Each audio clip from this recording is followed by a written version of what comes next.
Les territoires zéro chômeur, un dispositif victime de son succès. Déjà présent sur 10 zones, plus d'une centaine de villes attendent depuis des mois de pouvoir aussi s'en saisir.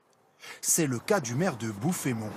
Le taux de chômage dans sa ville de 7000 habitants, 11,5%, 3 points de plus que la moyenne nationale.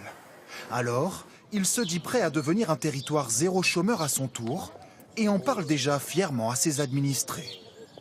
Qui est territoire zéro chômeur, c'est de permettre à des chômeurs de longue durée de rendre des services à la population. Le principe, créer une entreprise à but non lucratif qui recrute des chômeurs. Ils ne touchent plus d'allocations, leur salaire est alors subventionné. Exemple, pour 21 000 € par an, le gouvernement prend à sa charge 18 000 €, ne reste que 3 000 € à régler par l'entreprise. Le maire attend l'autorisation depuis près d'1 an. Oui, ça m'agace que ça aille pas assez vite, parce que, encore une fois, les chômeurs sont en attente. Et plutôt que de leur donner de l'argent à rien faire et à pas se sentir utile, ce même argent, on peut le donner pour rendre service à la population et pour qu'ils se rendent utiles.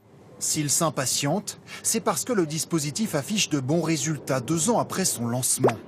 Sur 1711 chômeurs ciblés sur les 10 territoires, 818 ont signé un CDI.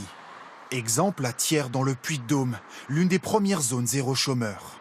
Ici, 80 demandeurs d'emploi ont été recrutés pour faire des réparations mécaniques ou fabriquer des couches lavables. La fin de longues années de galère pour ces salariés, désormais payés au SMIC. Un CDI à temps plein, oui, c'est la première fois, à 57 ans. Ça change tout. Oui. C'est vraiment que du positif. Ouais. Merci. Je suis ravie. Quand tu touches la RSA, tu peux pas faire grand-chose. À part plus que la moitié qui va dans le loyer, l'électricité, le gaz. La fin de mois, tu te trouves sans rien. Le gouvernement temporise. Le dispositif est encore en phase de test. Il attend d'évaluer son coût. Une position que regrette l'ancien député à l'origine de la loi. Aujourd'hui, il y a des pays à l'étranger qui nous disent c'est génial ce que vous faites, on voudrait l'expérimenter dans notre pays. Il serait dommage que certains pays aillent plus vite que nous et se saisissent de l'idée, finalement. Parce que nous, on aurait quelque part des réticences, des résistances ou des conservatismes, je ne sais pas. 2 évaluations seront rendues cet automne. Le gouvernement se prononcera alors sur la création d'autres territoires zéro chômeur.